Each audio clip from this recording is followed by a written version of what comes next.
The dust of the Euphrates Valley is a fine, ancient powder, a ghost of empires ground down by time. It settles on everything. In the hours before the law, it settled on the blood drying in the sun. Imagine a dispute. It begins, as they so often do, with something small, something alive. A goat perhaps wandering from one man's parched field into another's, an accusation is made, a denial is shouted. Voices rise with the heat of the afternoon. There are no courts, no judges, no written rules to consult.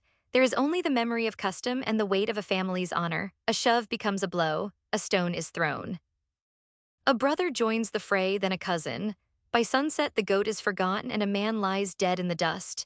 His family does not seek a trial, they seek a body, and then another and another. This is the world before the word, a world governed by the relentless mathematics of vengeance, where every injury is a debt paid only in blood, a debt that multiplies with each payment, a fire that feeds on itself until entire clans are consumed, until the fields are fallow and the villages are haunted by the ghosts of an endless, escalating feud. The dust settles on it all, impartial and silent. This raw, unprocessed reality of human conflict poses the first and most enduring question of civilization. What is justice? Is it the visceral satisfaction of seeing an enemy fall, the wild triumph of paying back pain with greater pain? Is it a cold, mathematical equation, a balancing of scales where a life must equal a life, an eye must equal an eye? Or is it something else entirely? A system, an idea, a promise whispered from a god to a king, a promise that the strong will not devour the weak. That order can be built from the very bedrock of our most violent impulses. This question is not an abstract one. It is a practical architectural problem. How do you build a city, an empire, a future on the unstable ground of human passion? How do you convince thousands of individuals, each with their own grievances and desires, to lay down the stone and the knife and trust in something they cannot see?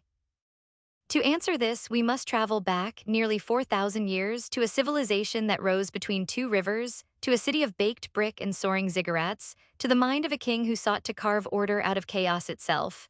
We must go to Babylon. To understand the world that Hammurabi inherited, one must first learn to breathe its air.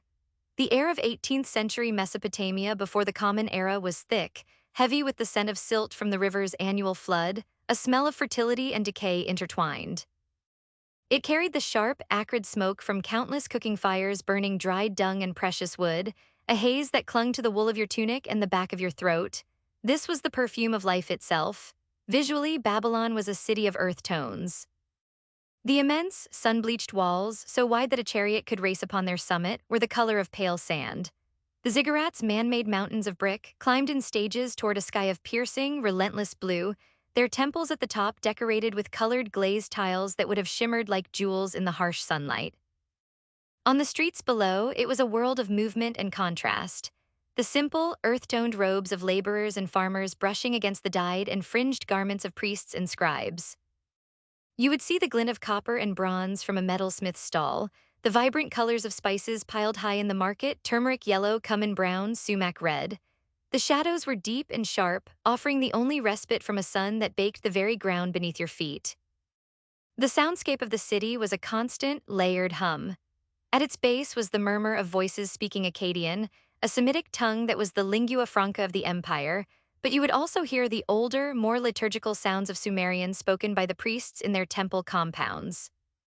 There was the rhythmic chanting from those temples, the bleating of sheep and goats being driven through the narrow alleys, the shouts of merchants hawking their wares, pottery, grain, textiles, wine from the north.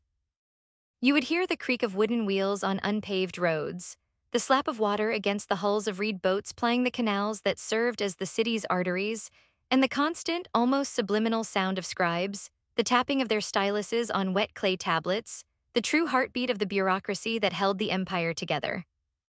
And in the workshops, you would hear the clang of the blacksmith's hammer, a sound that was both creation and destruction, the forging of a plowshare and the forging of a spear point. To walk through Babylon was a profoundly tactile experience. The ground under your sandals was uneven, a mix of packed earth, loose dust, and the occasional paving stone worn smooth by centuries of traffic. If you leaned against a commoner's house, your hand would feel the rough, uneven surface of sun-dried mud brick.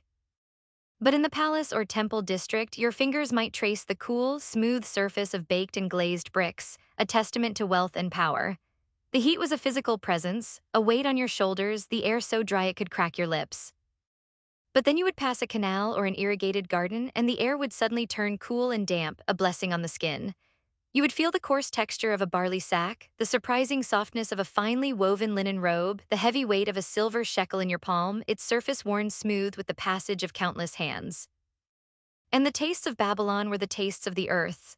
The foundation of every meal was bread, a dense, flat bread made from barley, the staple grain of the region. It had a nutty, slightly bitter flavor. This would be accompanied by onions, garlic, and lentils, perhaps a handful of dates for sweetness, their sticky, honeyed flavor a burst of energy in the midday heat. Water drawn from the canals or the great river had an earthy, silty taste. For the wealthy, the palate was more complex.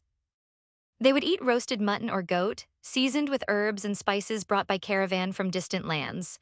They would drink beer, a thick, cloudy brew that was a dietary staple for all classes, or a sweet, potent wine made from dates or grapes. The taste of a meal was a direct indicator of your place in the world. The simple, sustaining taste of the soil for the many, and the rich, complex flavors of empire for the few. This was the sensory world that Hammurabi sought to command. It was a world of immense energy, of burgeoning trade, of sophisticated astronomy and mathematics. But beneath the surface of this great civilization, the old fires of personal vengeance still smoldered, threatening to burn it all down. Hammurabi, sixth king of the first Babylonian dynasty, was not a philosopher. He was a ruler, a warrior, and administrator. His early years on the throne were a masterclass in diplomacy and strategic warfare, a delicate dance of alliances and betrayals that slowly, piece by piece, consolidated the patchwork of Mesopotamian city-states into a unified empire under his control. But military victory is one thing, governance is another. As his empire grew, so did his problems. Imagine him in his throne room, the air thick with incense, listening to the petitioners who came before him. Day after day, the same stories, the same intractable disputes filtered through the prism of 100 different local customs. A man from Ur argues that a stolen sheep requires a penalty of 10 sheep in return, citing the tradition of his ancestors. A man from Kish insists that the thief's hand should be cut off. A merchant from Sippar presents a contract dispute, but the clay tablet is ambiguous, its terms understood differently by both parties. He sees the faces of his subjects. He sees the raw anger in the eyes of a man whose son was killed in a brawl, an anger that demands not justice, but a life, any life from the killer's family. He sees the quiet despair of a widow whose husband's brother has seized her land, leaving her and her children destitute with no custom to protect her. He sees the arrogance of the wealthy landowner who diverted a water channel for his own fields, leaving his neighbor's crops to wither and die, confident that his power places him beyond reproach. Each case is a tangled knot of emotion, tradition, and self-interest. To rule in one case is to alienate a family. To rule in another is to contradict a deeply held local belief. The empire he has built with the sword is threatening to dissolve into 1,000 petty conflicts. He is not just a king, he is the supreme judge, and he is drowning in the chaos. One night, let us imagine, he stands on the highest terrace of his palace, looking out over the sleeping city. The ziggurat of Marduk, his patron god, pierces the night sky, its form a dark silhouette against a sea of stars that his priests have meticulously mapped and charted. They have found order in the heavens. They have predicted the movements of the planets, the coming of the seasons, the flooding of the rivers. Their world is one of celestial precision and divine logic. But down below, in the labyrinth of streets and houses, his world is one of human imprecision. It is a world governed by the unpredictable tides of passion and greed. He feels the weight of it all, the immense, fragile complexity of the society he commands.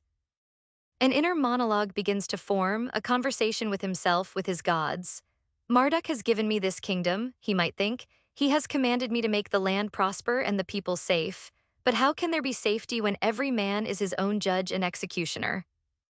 How can there be prosperity when a single dispute over a silver piece can lead to a blood feud that destroys two families and their fields?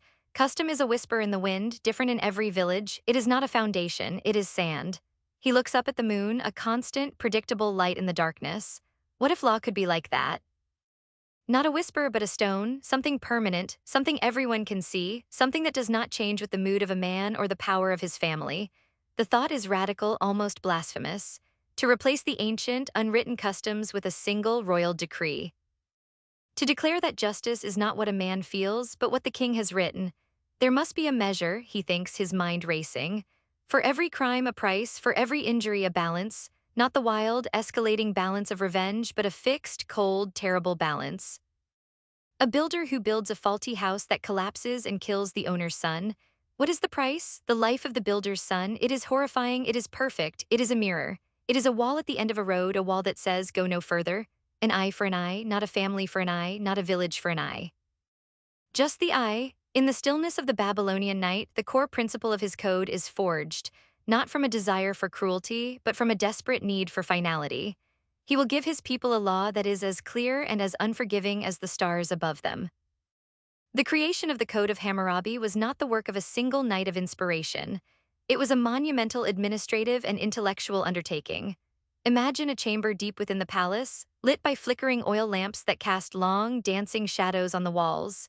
Here, the king's most trusted scribes and legal advisors are gathered. They are surrounded by stacks of clay tablets, records of past judgments, collections of local laws, commercial contracts, marriage agreements. The air is dry and smells of clay dust and burning sesame oil. For months, perhaps years, this chamber is the crucible of the new order. Hammurabi presides not as a distant monarch but as an active editor-in-chief. He presents his core idea, a single unified law for the entire empire based on principles of measured retribution and royal authority. The scribes set to work, their styluses moving rapidly across tablets of wet clay, their hands and robes smudged with brown earth. The process is one of intense debate and negotiation. An old priest argues for the inclusion of a specific religious ordinance. A general insists on harsh penalties for desertion. A council of merchants lobbies for clear regulations on interest rates and liability for lost cargo. Each of the 282 laws is a battleground of ideas. Consider the agony of a single clause. Let's take Law 209. If a man strike a free-born woman so that she lose her unborn child, he shall pay 10 shekels for her loss. The debate might rage for days. One scribe argues, 10 shekels? The child is a future life, a son to carry on a family line, a daughter to be wed with a dowry. Its value is far more than 10 shekels. Another counters, but the act was not intentional murder. It was a blow in a moment of anger. We must distinguish between intent and outcome. Hammurabi listens, his face impassive. He thinks of the future. He needs a law that is simple, clear, and enforceable. He cannot legislate the nuances of every human heart. He needs a number. 10 shekels, he declares, and the stylus cuts the final verdict into the clay. But then another question arises, the one that will define his code. My king, a younger scribe asks, his voice hesitant, what if the woman is not freeborn? What if she is the slave of another man? The room falls silent. Here is the true test. Is justice a universal principle, or is it a reflection of the social order? Hammurabi does not hesitate. His goal is not social revolution, it is social stability. The existing order, with its rigid hierarchy of nobles, commoners, and slaves, is the foundation of his empire. The law must reinforce that foundation, not crack it. If the woman is a slave, he dictates, the man shall pay 2 shekels. The price of a life is determined by the status of the person who lost it. Justice, it turns out, has a price list. This leads us to the central, most famous, and most misunderstood principle of the code, Lex Talionis, the law of retaliation. We must define this concept not as our modern world sees it, as a synonym for barbaric revenge, but as the Babylonians would have understood it. Lex Talionis was, first and foremost, a principle of limitation. It was a dam built to hold back a flood of unending vengeance. In a world where the theft of a goat could lead to the extermination of a family, the declaration, an eye for an eye, was a radical act of moderation. It meant only an eye for an eye. It established a ceiling for retribution, a point at which justice was considered served and the cycle of violence was legally mandated to stop. It transformed justice from an emotional, open-ended quest for satisfaction into a finite, quantifiable, and state-administered transaction. It was the birth of impersonal justice. Let us bring this concept to life with a scene. Imagine a Babylonian courtyard designated as a place of judgment. The sun beats down on the assembled crowd. 2 men stand before a panel of royally appointed judges. They are both Awelem, free men of the same social standing. The accuser stands with a cloth covering the ruined socket of his left eye. The accused stands defiant, his fists clenched. Witnesses are called. The story is pieced together, a dispute over a property line, a heated argument, a fist, a thumb. The judges confer, referencing not the vague customs of their grandfathers but the newly proclaimed law of the king. Their verdict is swift and devoid of emotion. They point to the accused and pronounce the sentence, quoting the law directly. If a man has destroyed the eye of another free man, his eye shall be destroyed. There are gasps from the crowd. The sentence is brutal, visceral. The convicted man is seized by the palace guards. There is no appeal to mercy. There is only the cold, symmetrical logic of the law. He will be taken away and the sentence will be carried out by a state functionary. It is a moment of public, ritualized violence, but it is also a moment of profound social transformation. The victim's family, who might have been sharpening their own knives for a midnight raid, are now legally prohibited from seeking further vengeance. The debt has been paid, the state has balanced the scales, the fire has been contained. Now let us enter the inner world of the lawgiver himself. As Hammurabi approves this principle, what is the internal calculus? He is not a sadist. He takes no pleasure in the thought of mutilation. His inner monologue is that of a pragmatist, a grand architect weighing terrible costs. He might reason with himself, the people call this cruel. They see the horror of a man's eye being put out by the state. They do not see the alternative. They do not see the village burning because of that same eye. They do not see the endless river of blood that flows from a single, unchecked act of passion. My law is a bitter medicine. The pain is sharp, but it is cauterizing. It burns the wound to stop the infection from spreading. For the empire to live, for Babylon to endure, the individual's thirst for unlimited revenge must die. I will be the one to kill it. I will replace their hot-blooded, chaotic vengeance with my cold, orderly, and absolute justice. They may hate the law, but they will obey it. And in their obedience, they will find peace even if they do not understand it. He accepts the moral burden of his own creation. The king must be colder, harder, and more far-seeing than his people. His justice is not about feeling, it is about function. How does this ancient principle resonate in our lives today? The logic of Lex Talionis is far from dead. It has simply changed its form. It exists in the digital world, for instance. When a person is shamed online for a perceived transgression, the ensuing mob often operates on a twisted version of an eye for an eye. The goal is often to inflict a symmetrical punishment. If a person is accused of ruining someone's reputation, the mob's goal is to ruin theirs. If they caused financial harm, the goal is to get them fired, causing them financial harm. This digital vigilantism is a form of Lex Talionis stripped of its most crucial element, the limiting power of a central authority. It is a return to the pre-Hammurabic chaos, where the punishment is often excessive and the cycle never truly ends. We also see its shadow in the concept of mandatory minimum sentencing in modern legal systems. These laws, which prescribe a fixed penalty for a specific crime, remove judicial discretion in favor of a clear, predictable, and symmetrical punishment. The logic is Hammurabic, to create a system that is predictable and immune to the whims of individual judges. Yet, just like Hammurabi's code, this approach is often criticized for its rigidity and its inability to account for context, intent, or the possibility of rehabilitation. The debate continues. Is justice best served by a cold, clear mathematical formula or by a more nuanced, compassionate, and subjective human judgment? Hammurabi chose the formula, and in doing so, he set the terms of a conversation that we are still having 4 millennia later. Of course, the principle of retaliation was not the only pillar of the code. The second, and perhaps more telling, pillar was the explicit institutionalization of social hierarchy. We must define this clearly. The Code of Hammurabi was not a document of universal human rights. It was a tool for managing a deeply stratified society, and its primary function in this regard was to maintain the existing power structure. The law did not see all people as equal, it saw them as members of a class, Awelem, the upper class of nobles and property owners, Mushkinim, commoners or dependents, and Wardam, slaves. The justice you received depended entirely on who you were and who your victim was. Let us return to our courtroom scene to witness this principle in action. The setting is the same, the sun just as hot, but the actors have changed. A wealthy landowner, a member of the Awelem class, stands accused. He struck a Mushkinim, a commoner, in a dispute over wages, and the blow broke the commoner's bone. The commoner stands before the judges, his arm in a crude sling, his face etched with pain and apprehension. The judges consult the stone-carved law. The verdict is read not from the section on retaliation but from Law 203. If a man has broken the bone of a commoner, he shall pay 1 mina of silver. The wealthy man nods, reaches into a purse, and places the silver on the table. The transaction is complete. there is no physical punishment, no mirroring of the injury. The pain of a broken bone is translated into a monetary fine, a cost of doing business. The commoner takes the silver his head bowed. The money may help him survive while he cannot work, but the deeper message is clear. His bone is not equal to a noble's bone.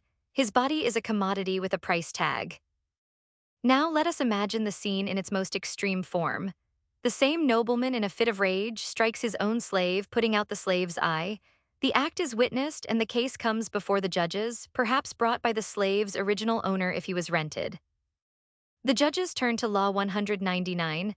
If he has destroyed the eye of a man's slave or broken the bone of a man's slave, he shall pay 1/2 his value.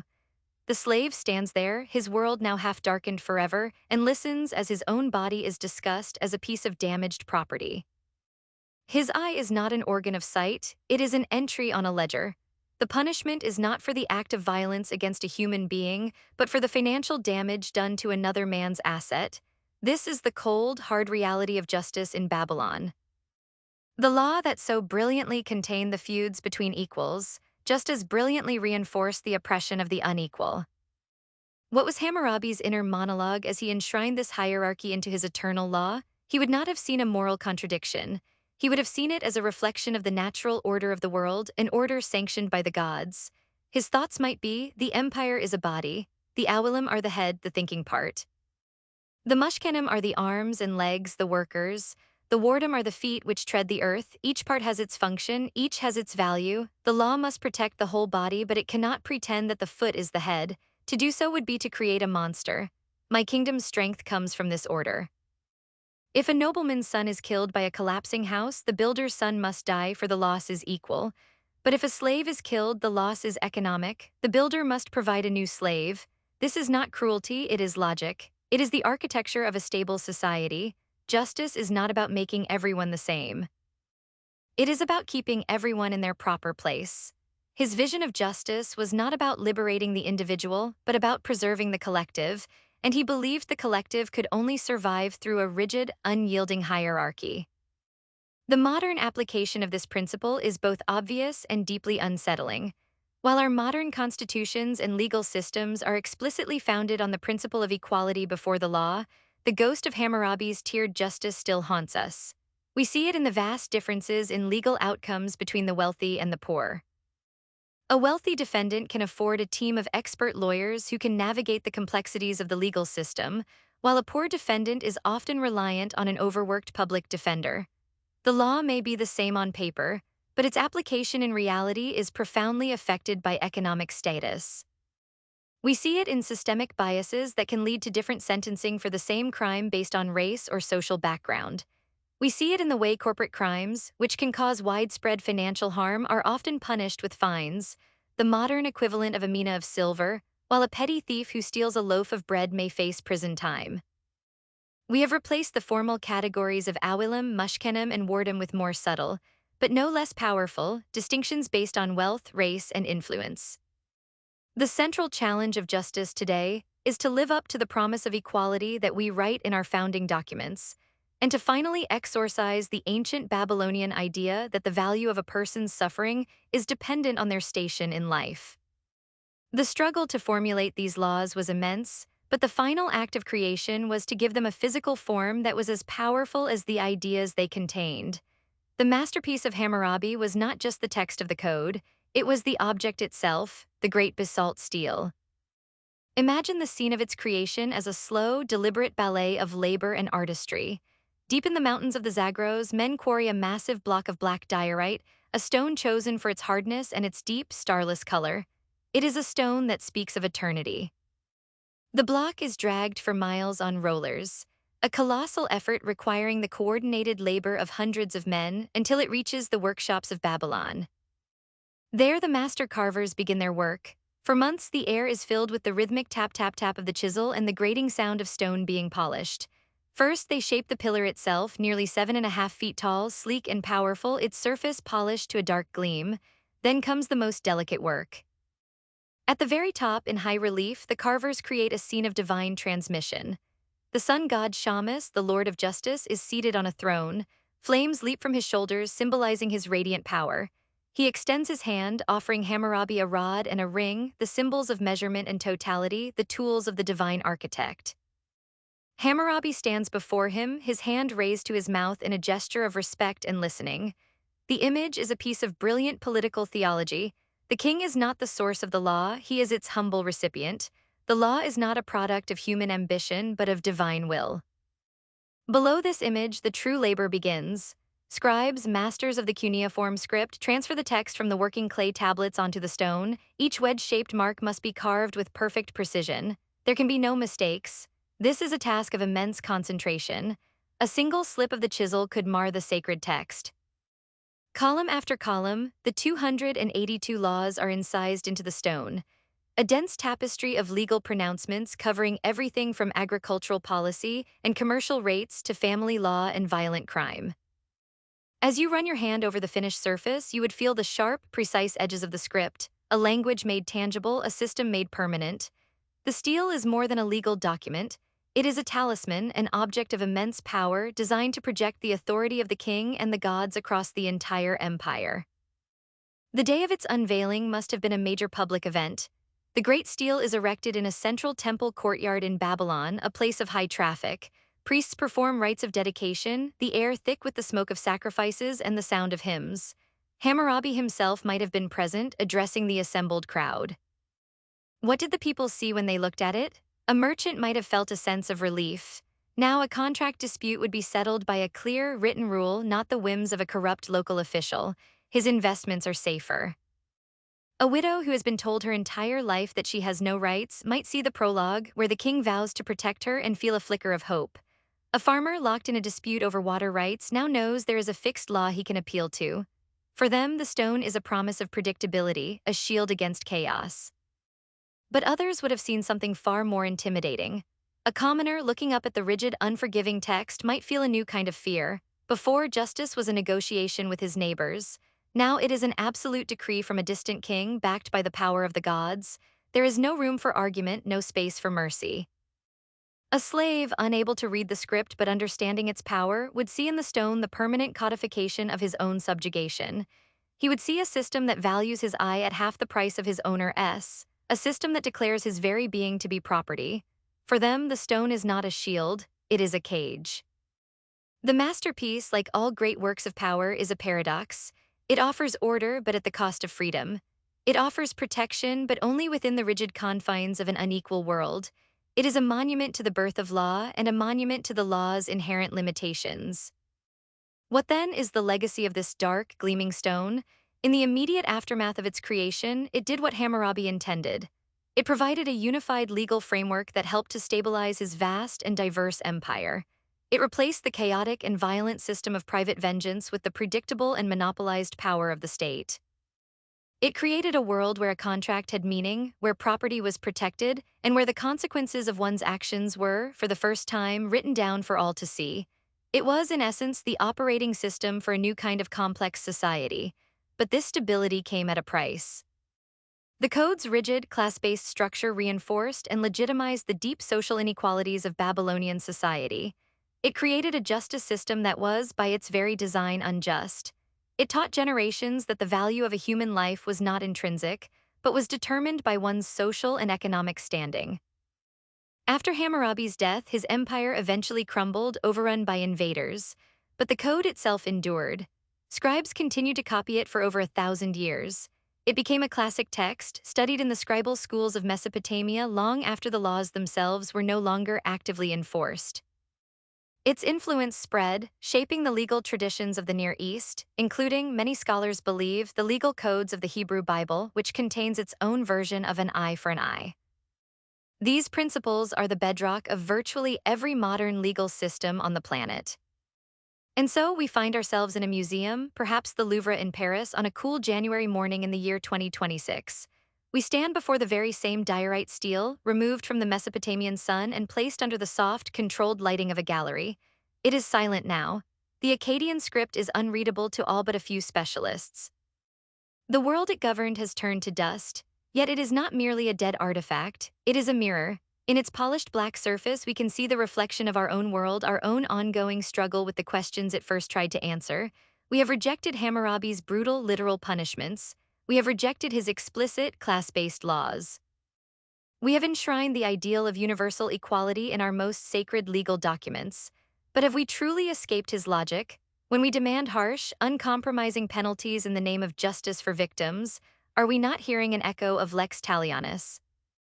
When our legal systems produce vastly different outcomes for the rich and the poor, the powerful and the marginalized, is the ghost of Babylon's tiered system not still walking among us? The stele stands as a testament to humanity's first great attempt to build a just society through law. It is a monument to a profound and necessary step forward, a step away from the abyss of private revenge. But it is also a permanent, stone-carved warning, a warning that justice and law are not always the same thing, a warning that the systems we create to protect ourselves can also become our cages. The code provided an answer, a terrible and brilliant answer for its time, but the enduring question it poses still hangs in the air, as unsettled as the dust of the Euphrates Valley. Have we truly moved beyond the cold logic of the stone, or have we simply learned to carve our own hierarchies in more subtle, more invisible materials?